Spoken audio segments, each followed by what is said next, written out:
Olá, sou o professor Mota. Nesse vídeo eu trago algumas questões da SpaceX do ano de 2019, questões específicas de geometria. Que escola é essa, SpaceX? SpaceX é uma escola preparatória de cadetes do Exército. Ela fica localizada no interior de São Paulo, na cidade de Campinas, e nela você vai se preparar por um ano para ingressar na Academia Militar das Agulhas Negras. A Academia Militar das Agulhas Negras, a AMAN, ela se localiza em Resende, no interior do Rio de Janeiro, e lá o curso é de 4 anos, no qual você vai lá fazer o curso de formação de oficiais das armas do quadro de material bélico ou serviço de intendência. Ao finalizar os 4 anos, você é declarado aspirante a oficial e vai entrar no quadro de oficiais de carreira do Exército Brasileiro e podendo chegar ao posto máximo do generalato do Exército. Tá? Bom, então, nesse vídeo eu estou trazendo a prova de 2019 da SpaceX e nele eu estou trazendo 7 questões de geometria plana e espacial. Nessa prova há ainda 2 questões que eu não estou resolvendo nesse vídeo de geometria analítica, sendo que o total de questões de geometria é de 9. E veja, são 20 questões de matemática no total, 9 delas são de geometria, nas quais 7 nós vamos resolver aqui, as questões de geometria plana e de geometria espacial, tá? Então, olha, 9 questões de 20, 45% da prova é geometria. É claro que se você tomar uma estatística com 10 anos, 12 anos, você vai ver que o total de questões de geometria é em torno de 28%. Isso mostra que, mais recentemente, as questões de geometria estão caindo com maior quantidade. Daí, então, a necessidade de que você estude bastante esse assunto, geometria. Geometria plana, geometria espacial e geometria analítica também, tá certo? Aí, se você colocar aí o conceito de funções e trigonometria, você já passa de 50% longe dessa prova, dos assuntos que são cobrados nessa prova da SpaceX. E aí agora a gente vai resolver logo essa primeira questão, que diz o seguinte: uma esfera de raio 10 centímetros está inscrita em um cone equilátero. O volume desse cone em centímetros cúbicos é igual a... Então, a primeira coisa é você entender esse conceito de uma esfera inscrita em um cone. Depois, o segundo conceito é entender o que é um cone equilátero. Então, eu trouxe uma figurinha que a gente vai analisar melhor isso daí, tá? Então, você tem aí, ó, você tem um cone e uma esfera que está dentro desse cone, tangenciando as paredes desse cone, tá? Aí você pode dizer, isso é o conceito de estar inscrito? Sim, estar inscrito no cone é estar dentro deste cone, tá? Esse é o primeiro conceito. O segundo conceito é cone equilátero. O que quer dizer um cone equilátero? Bom, eu destaquei esse triângulo em azul para dizer que um cone equilátero é aquele cone cuja seção transversal, formada aí por esse triângulo azul, é um triângulo equilátero. Ou seja, as paredes ali, a geratriz desse cone, com o diâmetro da base, forma ali um triângulo equilátero, tá? E aí agora a gente vai procurar ver qual é o volume desse cone. Então vamos ver os dados que o problema nos dá, tá? Bom, a primeira coisa é que você tem aqui um triângulo equilátero, tá? E dentro desse triângulo equilátero é importante que você conheça algumas propriedades desse triângulo. Além do triângulo ter os 3 lados iguais, os 3 ângulos internos iguais, você tem que o seu baricentro, que é o baricentro? É o encontro das medianas. E o que é a mediana, né? A mediana é esse segmento que une um vértice ao ponto médio do lado oposto. Então, esse tamanho aqui é igual a esse. E aqui você tem em relação a esse outro, esse tamanho vai ser igual a esse. Do mesmo jeito aqui, ó, esse tamanho é igual a esse. Esse ponto aqui é um centro de equilíbrio, um centro de pressão do triângulo, é dito o baricentro, tá? Normalmente é designado com a letra G. E aí, uma coisa importante, ele não é só o baricentro, tá? Ele é encontro das alturas, ele é encontro das mediatrizes. No triângulo equilátero é um caso bem particular. Mas sim, uma coisa importante a se dizer com relação a esse baricentro é que essa altura aqui, ó, é dividida na razão de 2 para 1. Então, de G até esse vértice superior seria 2 vezes o valor desse ponto G até esse ponto inferior aqui, ó. Muito bem, sabendo disso, então, nós vamos traçar essa altura até aqui o centro dessa esfera. E aí vamos ver o dado que esse problema nos dá. A esfera tem um raio igual a 10 centímetros. Bom, então o raio da esfera é esse segmento que vai daqui para cá. Vou botar aqui de branco, fica fácil de ver. Isso aqui tem 10 centímetros, tá? E aqui também, então, esse R aqui, ó, é igual a 10 centímetros, que também ele é o raio dessa esfera. E aí, pelo que nós vimos dessa proporção, essa parte do ponto central da esfera até esse vértice superior é 2 vezes esse valor. Então, daqui para cá, nós temos 20. Então, a altura total desse nosso triângulo equilátero, ou a altura total do cone, é igual a 30 centímetros. Então, a fórmula do volume do cone será igual a área da base, que é um círculo, π vezes r ao quadrado, multiplicado pela altura, que nós acabamos de encontrar, dividido por 3. Cuidado para não confundir esse r do volume do cone com esse r que foi dado no problema igual a 10, tá? O que é que você tem? O raio, esse r maiúsculo, é que é igual a 10. Então, olha só, você tem aqui, eu vou desenhar só a metade desse triângulo equilátero aqui, ó, para a gente perceber melhor. Então, essa altura aqui que nós encontramos agora é 30, tá? E aí a gente tem esse Rzinho aqui, ó. Tá, o fato de você ter que esse cone seja equilátero é, como eu disse, que isso aqui é um triângulo equilátero. Logo, se esse lado aqui, ó, se o raio da base aqui é R minúsculo, o diâmetro vai ser 2 vezes R minúsculo, que é o valor do lado do nosso triângulo equilátero. Isso aqui é 2R. E aí agora a gente vai buscar o valor de R resolvendo, aplicando o Teorema de Pitágoras. O Teorema de Pitágoras, ele diz o seguinte, que a hipotenusa ao quadrado é a soma do quadrado dos catetos. R ao quadrado mais 30 ao quadrado. 2 ao quadrado dá 4. R ao quadrado é igual a R ao quadrado mais 900. Subtraindo R ao quadrado em ambos os membros, você tem aqui, ó, tirei R ao quadrado de 4, vão ficar só 3R ao quadrado é igual a 900. Vou dividir tudo por 3, aqui vai ficar 300. R ao quadrado é igual a 300. 300 eu posso escrever como sendo 100 vezes 3. Por que isso? Porque eu vou tirar a raiz quadrada, R vai ser a raiz quadrada de 300, que é 100 vezes 3. A raiz quadrada de 100 é 10 e fica dentro da raiz só o 3. Então, 10, raiz de 3 é o R. Daí você vai aplicando esse valor encontrado aqui em cima. R ao quadrado é 10 raiz de 3 ao quadrado,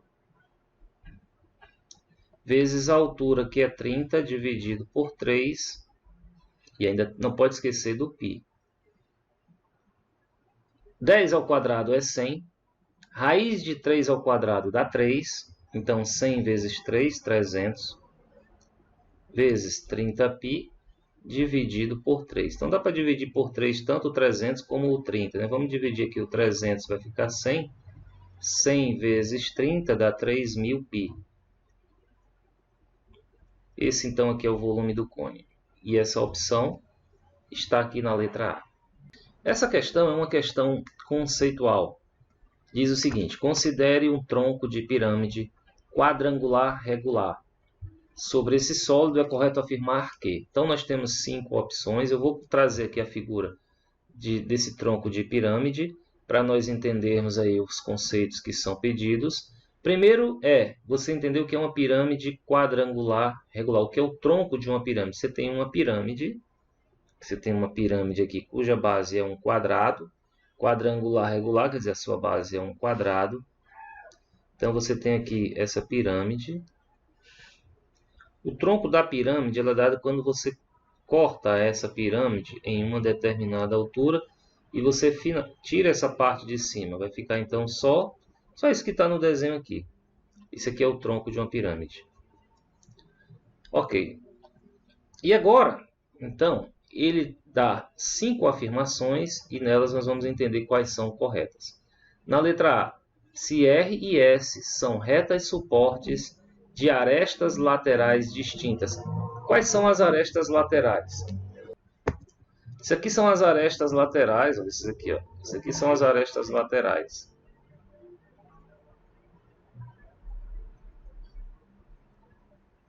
Aqui você tem uma base maior que essa de baixo, e aqui em cima, esse quadradinho em cima, é a base menor. A diagonal da base maior pode ser tanto essa aqui, como pode ser essa aqui. E a diagonal da base menor, tanto pode ser essa como essa outra. Então, nós vamos trabalhar em cima desses conceitos aí, tá? Na letra A, então ele diz que se R e S são retas suportes de arestas laterais distintas, então R e S são reversas. O que são retas reversas? Você tem que lembrar aí do 6º ano, né, que são o conceito de retas reversas. Retas reversas são simplesmente retas que estão em planos distintos, portanto essas retas não se cruzam.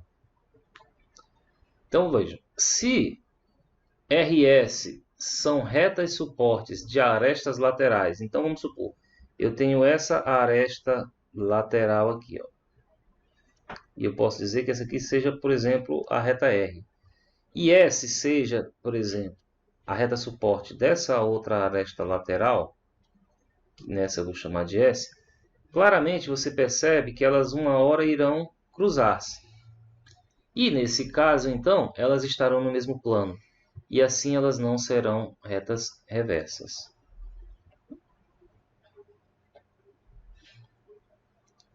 Letra B. Se R é a reta suporte da diagonal da base menor. Então, você tem duas possibilidades. Ou essa diagonal aqui, ou essa outra aqui. Vamos colocar essa daqui assim. Vamos chamar, então, essa reta de R. E S é a reta suporte de uma aresta lateral. Então, elas são reversas. Bom, se você escolher essa aresta aqui, ó, elas não irão se cruzar. Apesar desse cruzamento aqui, elas vão estar em planos diferentes, tá? Mas não é, a questão não diz que você pode tomar qualquer aresta lateral, porque se você tomar essa aresta lateral aqui, ó, elas irão cruzar-se nesse ponto aqui, ó. E nesse caso, a reta S e a reta R não são reversas. Então, existe a possibilidade de serem reversas se você tomar uma aresta em específico. Mas se você tomar uma outra, ela não serão reversas. E aí, pela questão, ele diz que sim, elas são reversas. Em qualquer situação, então, esse item aqui não está correto. Esse item aqui, então, está fora. Letra C. Se R é uma reta suporte de um lado da base maior. Então, a base maior é esse quadrado aqui de baixo. Então, vamos tomar, por exemplo, ó, essa aqui como sendo a reta que ele está falando aqui, ó, tá? A reta suporte de um lado da base maior. Então, vamos chamar isso aqui de R. E S é a reta suporte de um lado da base menor. Então, elas serão paralelas. Muito bem, se você tomar S como sendo a reta suporte, bom, desse lado aqui, ok, elas serão paralelas. Mas isso é uma pegadinha, porque não é obrigado você a tomar essa. Se você tomar, por exemplo, essa outra aqui, ó, se você tomar, por exemplo, essa outra aqui,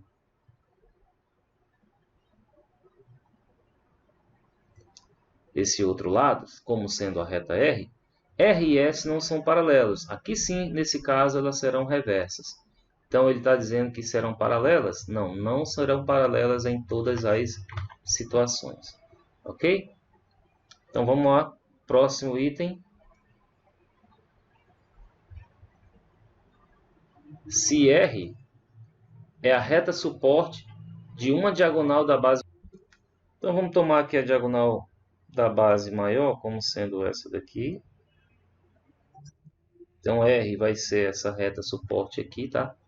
E S é a reta suporte de um lado da base menor. Então, olha, vamos tomar esse daqui. S sendo essa reta suporte.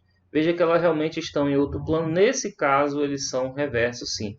Mas vamos tomar outra, né? Vamos tomar o outro lado, para ver se isso também é levado em consideração. Então, vamos levar essa aqui agora como a reta S. Um lado que não é paralelo àquele anterior. E vejam que elas continuam sendo reversas, ou seja, essa reta aqui está no plano dessa base menor. E a diagonal está no plano da base da maior. Planos diferentes, reta R e S são sim retas reversas. Então, letra D está correta. Então, vamos ver o que está de errado então na letra E. Se R é a reta suporte de uma diagonal da base maior, então mantém aquela diagonal da base maior como sendo R.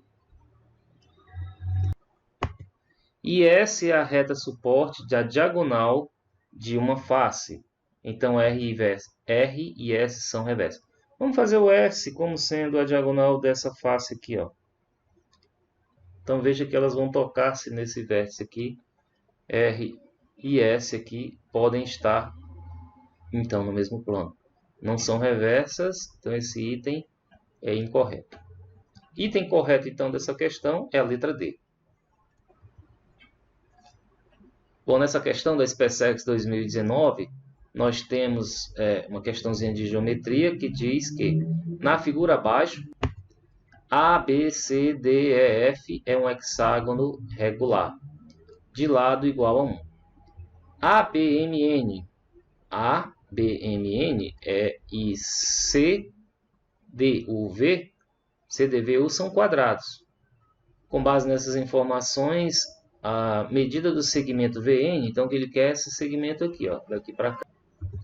Vamos desenhar esse hexágono aqui ao lado, só mais ou menos. Agora eu quero fazer o desenho desse hexágono com uma rotaçãozinha aqui, para que a gente possa entender melhor. E eu não vou desenhar ele todo, tá? Então, ó, por exemplo, pronto. Então aqui a gente tem o D, aqui a gente tem o C, aqui a gente tem B, aqui a gente tem A, aqui a gente tem o F e o E. Aqui é o N e aqui é o V. Tá, o que eu quero dizer para vocês é o seguinte. Vou desenhar de novo aqui um hexágono para mostrar uma característica desse polígono que é interessante. Vou traçar essas diagonais aqui, ó. E esses, aqui eu formei 6 triângulos. Cada triângulo desse é um triângulo equilátero. Como ele disse que esse hexágono tem lado 1, lado igual a 1, então aqui também vai ter lado 1, lado 1. Todos esses aqui são lados iguais a 1. Daí, ó, esse tamanho de A até D, por exemplo, tem uma medida de 2, igual a 2. Daqui para cá é igual a 2, tá? Aqui. Outra coisa interessante é que nesse hexágono nós temos a formação de 6 triângulos equiláteros. Então, cada ângulozinho interno desses triângulos equiláteros tem 60 graus. Ok, e aqui então eu vou ter um ângulo de 60 graus aqui. Mas veja, NAB, esse ângulo aqui, ó, é 90 graus, porque isso aqui é um quadrado. Isso aqui é um quadrado, logo esse ângulo aqui é um ângulo de 30 graus, certo? Aí agora o que eu preciso é esse segmento lá em cima, de N até V. Eu vou trazer aqui uma altura em relação a AD, de N e de V. Pronto. Esse tamanho nós já vimos que é igual a 2. E Aqui, ó, A até N, de A até N, como isso aqui é um quadrado, isso aqui tem lado 1, isso aqui também terá valor igual a 1, tanto aqui como AN com VD. Bom, eu preciso saber que o valor que eu quero, NV, que eu posso dizer que é esse tamanho daqui para cá, né? Ó. NV vai ser igual a AD, que é 2, menos esses dois segmentos, que eu vou chamar aqui, vou chamar esse ponto aqui de M e esse ponto aqui de N, AM menos ND. Sendo que AM e ND têm o mesmo tamanho, tá? Porque a figura é simétrica. Muito bem, como é que eu faço para encontrar, por exemplo, AM aqui? Para encontrar o valor de AM, eu posso recorrer, que também isso aqui é igual a AND, né?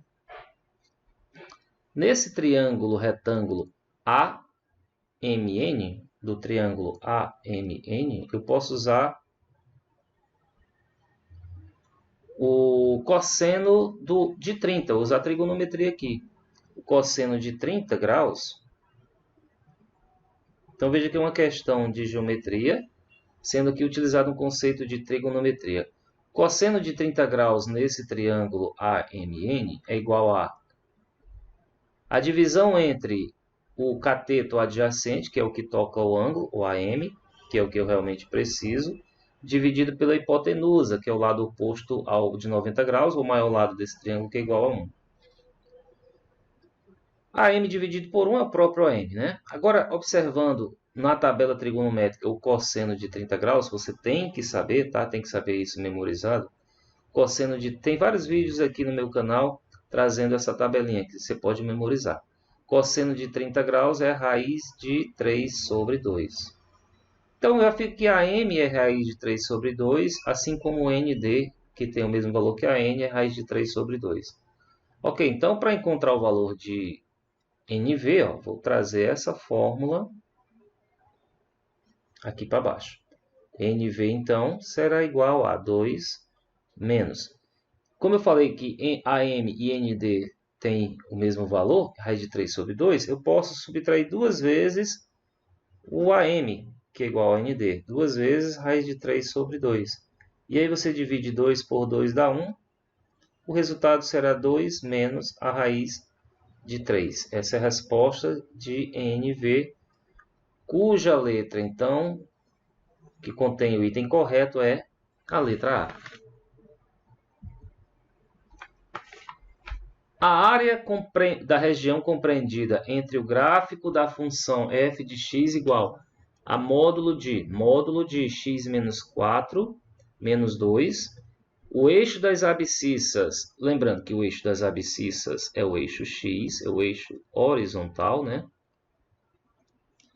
E a reta x igual a 0 e x igual a 6. Então, você vai ter aqui a reta x igual a 0, vai estar em cima do eixo y. Isso aqui é a reta x igual a 0.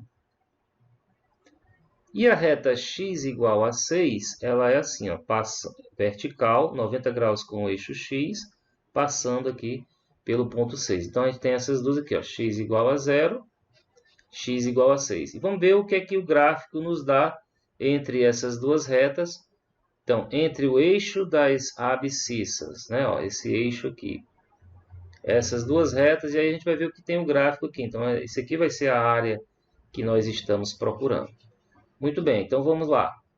Para isso eu trouxe aqui, ó, 4 sistemas cartesianos para nós entendermos bem essa função f de x aqui, ó. Bom, vamos iniciar bem calmo, bem tranquilo. Vamos começar com x menos 4. Vamos começar de dentro para fora. O que seria o gráfico da função x menos 4? Seria isso daqui, né? Ó. Primeiro, você tem que... É bom você que entenda, possa interpretar o que quer dizer o gráfico de uma função simples, uma função do primeiro grau, por exemplo. Bom, a função f de x igual a x é a chamada função identidade, cuja reta passa aqui na origem e tem 45 graus com os eixos. Essa aqui é a reta y igual a x, ou x igual a y. A reta y igual a x menos 4, quando você subtrai 4, você simplesmente desce essa mesma reta aqui para o ponto menos 4, deixando ela paralela, também a 45 graus aqui, ó. Então essa aqui é a reta y igual a x menos 4. Ela passa aqui no x no ponto 4, aqui no y ela passa no menos 4, tem um ângulo de 45 graus, então bem tranquilinho, né? X menos 4. Só que aí agora nós vamos querer colocar o módulo, valor absoluto nessa equação x menos 4. O que é que acontece? Toda parte que fica abaixo do eixo x, ela será rebatida para a parte de cima. E aí a gente vai ter isso, ó. Então toda essa parte aqui que estaria aí embaixo, ela foi rebatida. Foi para cima. Cruzou lá no ponto 4. Ó. Daqui ela cruzou. Aqui tem 45 graus. Aqui também terá 45 graus. E aí então, ó, esse aqui é um triângulo isósceles, porque aqui tem 90, aqui tem 45 graus, né, trazendo geometria, 90 graus, aqui também vai ter 45 graus. Então se ela sai aqui do ponto 4, ela cruza lá em cima. No ponto 4, então essa função aqui, ó, vai ser f de x igual ao módulo de x menos 4. Agora nós vamos subtrair duas unidades dessa função. Subtrair duas unidades é descer essa reta 2 unidades para baixo. Então está aqui, ó, se ela passava exatamente aqui no eixo x, né, no eixo das abscissas, ela vai descer aqui para o menos 2. Vai passar aqui agora no menos 2. Então essa função aqui, f de x, vai ser módulo de x menos 4 menos 2. Desci 2 unidades. Então, ó, veja que ela passava bem aqui, ó, no ponto 2, 2. Ela desce, passou agora no 2, 0. E ao descer, ó, que ela também passava aqui pelo ponto 6, 2. Agora ela vem para os 6 zeros. E desceu 2 unidades no eixo y. Passava no 4, agora passa no 2.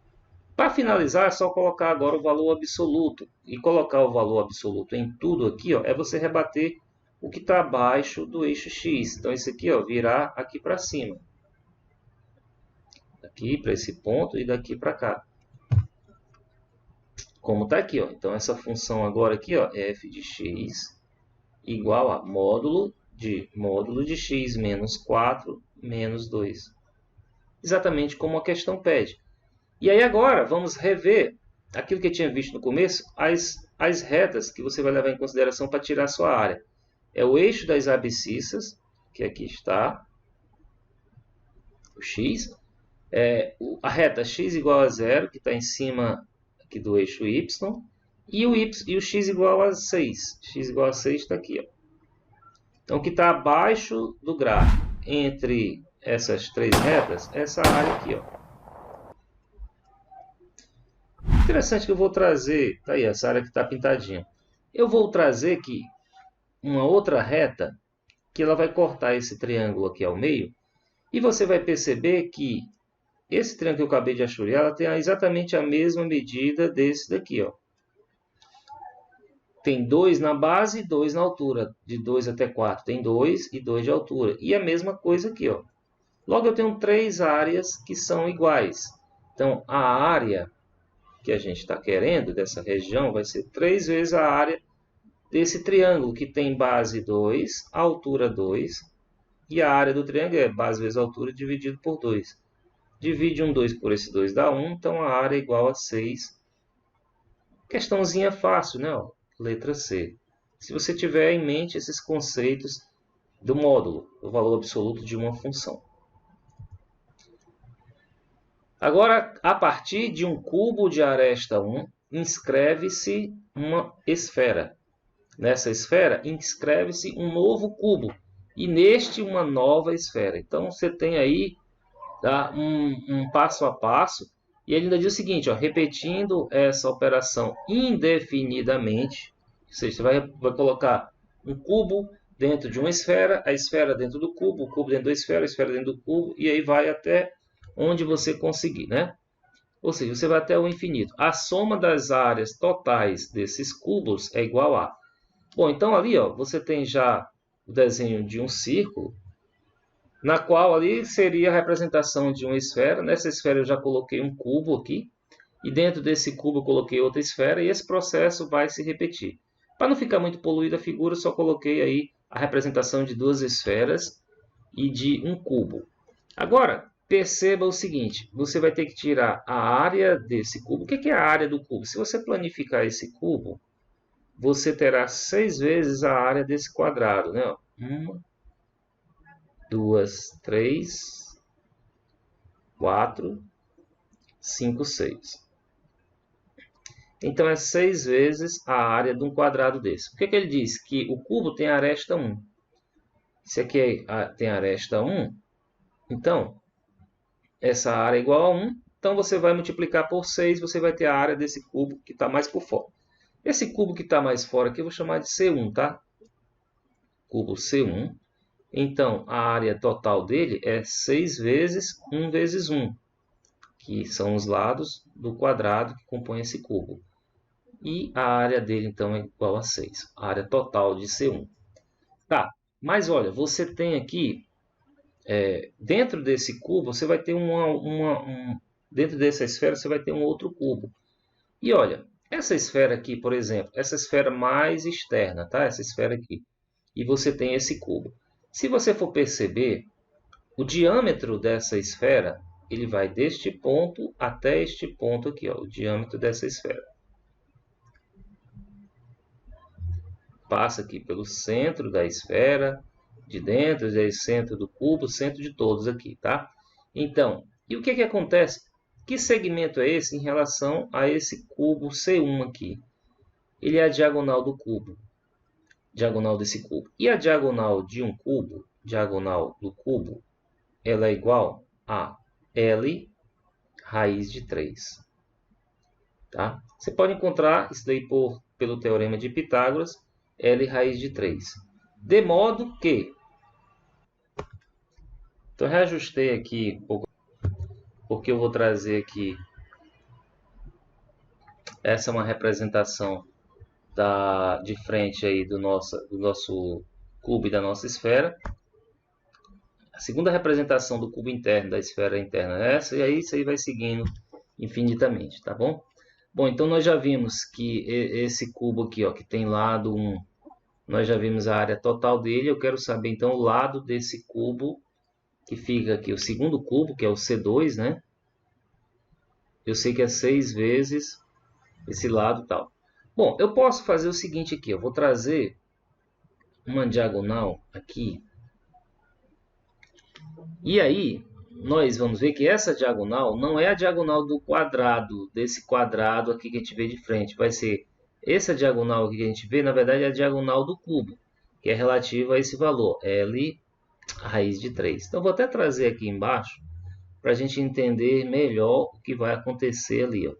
Trazer um pouquinho com a escala um pouquinho menor. Vou trazer essa diagonal aqui. Opa!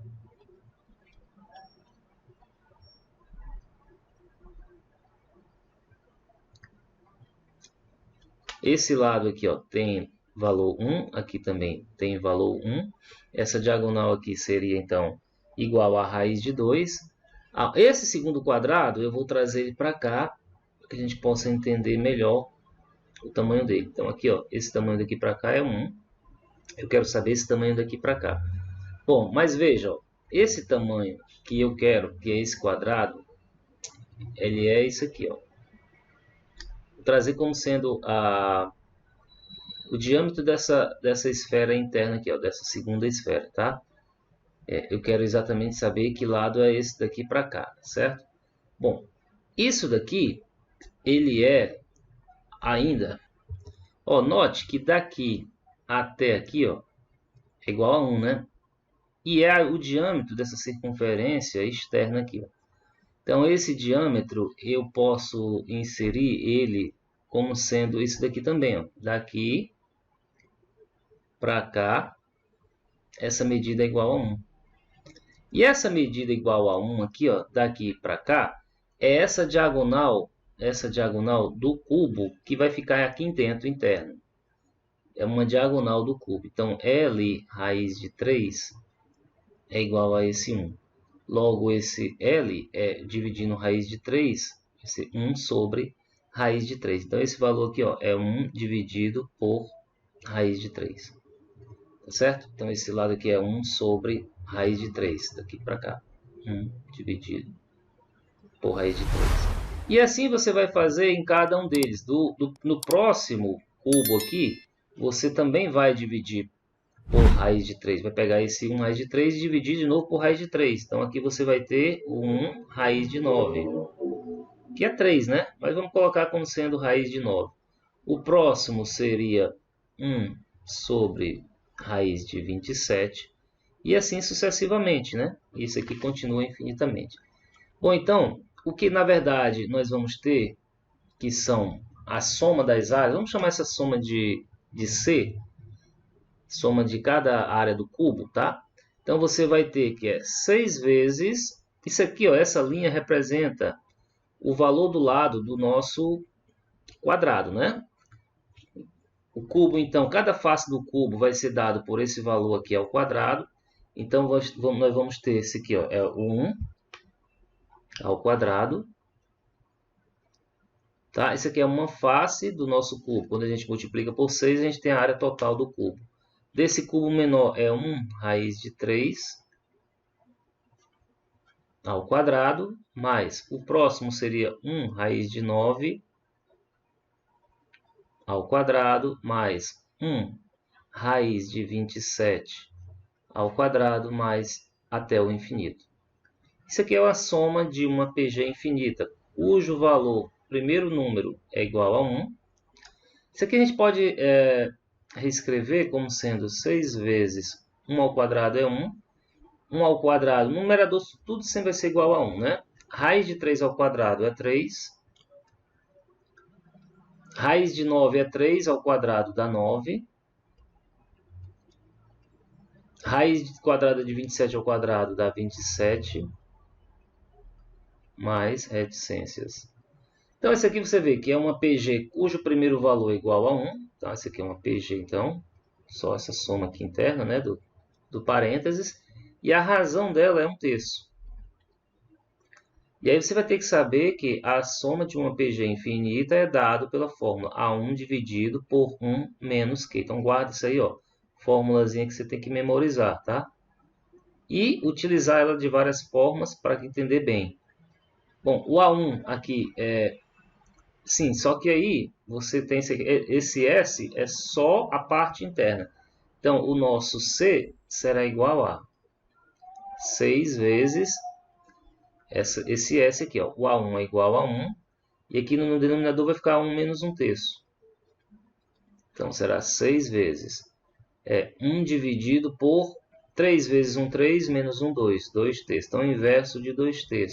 Então, será 6 que multiplica 3 meios. 6 dividido por 2 dá 3. Então, isso daqui é igual a 9. Item correto, letra C. Bom, uma questãozinha agora de poliedro. Poliedro convexo. Poliedro convexo, você tem a relação de Platão, né? Relação de Platão Euler, que diz que o número de vértices mais o número de faces é igual ao número de arestas mais 2. Guarda essa relaçãozinha aqui que vai ser importante. Bom, isso é usado em um poliedro convexo. Esse diz que ele poliedro tem 13 vértices. Então vamos chamar de V o número de vértices. Vamos escrever aqui que ele é igual a 13. Ele tem uma face hexagonal, 6 lados, né? Uma face hexagonal, tem 6 vértices aqui. E 18 faces, vou botar aqui, ó, um hexagonal. E tem 18 faces formadas com P por polígono do tipo P. Certo? Esse P representa o número de lados desse polígono. Com base nas informações, pode-se concluir que o polígono P é um dodecágono. Dodecágono, é bom você entender que é um polígono de 12 lados. Octógono, 8 lados. Pentágono, 5. Quadrilátero, 4. Triângulo, 3. Bom, então nós queremos saber quantos lados tem esse polígono aqui, então, que forma além do nosso hexágono. E a gente pode utilizar essa fórmulazinha aqui, ó. Número de faces, ele diz que a gente tem, no total, 19 faces, que é um hexagonal mais 18P, né? 19 faces. Então, vamos botar aqui F igual a 19. Bom, e aí a gente já pode usar aqui, ó, 13 mais 19 é igual ao número de arestas mais 2. 32 é igual a arestas mais 2, subtrai 2 ambos os membros, vamos ter que o número de arestas é igual a 30. Essa informação é importantíssima para resolver essa questão. Então, teorema de Eulerzinho aqui para poliedros convexos é importantíssimo. E por que isso tem tanta importância? Porque, olha, quando você for fazer aqui os outros polígonos, tem que você entender que, e for contar o número de arestas, essa aresta, por exemplo, é contada uma vez para o hexágono e é contada uma vez para esse outro polígono, que não sei que polígono é esse. Então, essa aresta vai ser contada quando eu contar o número de arestas aqui, que são 6, e eu contar o número de arestas ali, eu vou contar contando essa aresta duas vezes. Então, a gente vai ter que dividir por 2 para não ficar dobrado, tá? E aí, como é que a gente conta o número de arestas? O número de arestas, você vai contar o seguinte, ó. Eu tenho um hexágono, então você tem aqui que esse número de arestas vai ser igual a 6. Mais 18 faces, com o número de arestas é P, eu não sei quantas são, é isso que eu vou buscar, tá? E aí, como eu falei, isso aqui tudo você divide por 2. Essa aqui é a forma para eu descobrir, então, o número de arestas, dado os valores que foram dados no problema, né? Um hexágono, que tem 6 arestas, e 18 faces desse daqui, com quantas arestas eu chamei de P, não sei, e vou dividir por 2 para não contar dobrado. E aí agora eu vou usar esse número que nós acabamos de encontrar aqui, que é 30. Bom, agora eu vou multiplicar tudo por 2, 6 mais 18P dá igual a 60. Subtrai 6, 18P é igual a 54. Vou dividir agora tudo por 18. P é igual a 54 dividido por 18. Então, P é igual a 3. Então, ou seja, essas 18 faces, cada uma tem 3 arestas. Se trata, então, de um triângulo. Item correto, item E. Bom, agora um trapézio ABCD, retângulo em AD, possui suas diagonais perpendiculares. Sabendo que os lados AB e CD medem, respectivamente, 2 e 18 centímetros, então a área em centímetro quadrado desse trapézio mede opções 120, 60, 180, 30 e 240. Eu vou trazer uma figura para ilustrar bem o que a gente está vendo. Então está aí, ó, um trapézio ABCD. Trapézio é aquele polígono que tem 2 lados paralelos e 2 não paralelos. Ele é dito retângulo porque ele tem aqui, ó, um ângulo reto em A e um ângulo reto em D, como diz o problema. E ainda diz que suas diagonais são perpendiculares, ou seja, se cruzam formando um ângulo de 90 graus. O que ele quer saber é a área desse. Vou chamar esse ponto de interseção aqui de M. E aí nós vamos entender o seguinte. Como é que eu calculo a área de um trapézio? A área de um trapézio é dado da seguinte forma. É a soma da base maior mais a base menor, que multiplica a altura dividido por 2. Que é a nossa base maior aí? A base maior é BC. Que ele já deu o valor, né? Ó, 18. Base menor é AB. Vamos chamar de Bzinho. Que ele já deu também o valor, que é 2 centímetros. E a altura AD é o que nós precisamos determinar, então, para encontrar essa área. Então, nosso problema está em encontrar o segmento AD. Como é que a gente vai fazer isso? Bom, vamos fazer um joguinho aqui de ângulos, tá? Vamos chamar esse ângulo aqui de alfa. E como num trapézio AB e CD são paralelos, eu tenho que esse ângulo aqui é alfa, porque também são alternos internos, tá? Outro valor que nós temos é esse daqui, ó, que é 90 menos alfa. Logo, isso aqui também é alfa. 90 menos alfa mais 90 dá 180 graus. Esse ângulo aqui também vai ser, esse aqui é de 90 graus. Esse aqui é 90 menos alfa. De modo que nós temos vários triângulos aqui que são semelhantes. E nós estamos interessados em dois em específico. Vou pegar esse triângulo grande, o ADC, que é semelhante a esse triângulo aqui, ó, BAD. Ok? Porque ó, o triângulo ADC tem um ângulo de 90, um ângulo alfa e um ângulo 90 menos alfa. O triângulo BAD tem um ângulo de 90 em A, um ângulo alfa e o 90 menos alfa aqui em B. Então, caso ângulo são semelhantes, certo? Bom, dessa semelhança, o que nós podemos dizer? Que os lados que são proporcionais, né? Por exemplo, esse lado maior, esse cateto maior é proporcional, DC é proporcional a AD. DC do triângulo.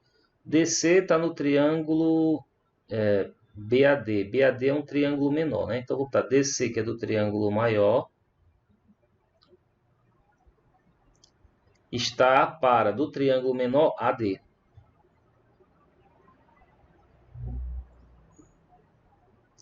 Então, assim como AD desse triângulo maior, que seria um cateto menor, né? AD. No triângulo menor, ele seria o AB, o cateto menor, o AB. Bom, e olha que interessante, ó. DC, nós temos o valor dele que é 18. 18 dividido por AD. AD é a nossa altura. Então, vamos escrever aqui no lugar de AD, para simplificar, vamos colocar H. E a gente entende que é o AD, que é a nossa altura, tá? Então, aqui é a altura e AB é o outro valor que ele deu, que é 2. Fazendo o produto dos meios igual ao produto dos extremos, H ao quadrado é 36. E daí H é a raiz de 36, que é igual a 6. Pronto, agora é só colocar os valores aqui na fórmula e encontrar a área do nosso trapézio. Base maior é 18, mais a base menor, que é 2, vezes a altura, que é 6, dividido por 2. Você já pode dividir aqui, 6 por 2 dá 3. 18 mais 2 é 20. 20 vezes 3, 60. Bom, como as medidas são dadas em centímetros, 60 centímetros quadrados. Item correto que está na letra B de bola. Ok, pessoal? Então, essas foram as questões da SpaceX do ano de 2019. São 7 questões. Nessas aqui só temos já 35% da prova resolvida de 2019, da importância de se estudar a geometria. Então, acompanhe o nosso canal, vamos trazer muito mais questões da SpaceX, da Especialista, da AFA, a Escola Naval, enfim, de todas as escolas militares, para que você fique afiado e na prova que você for fazer, você garanta a sua aprovação. Tá? Um abraço, até o próximo vídeo.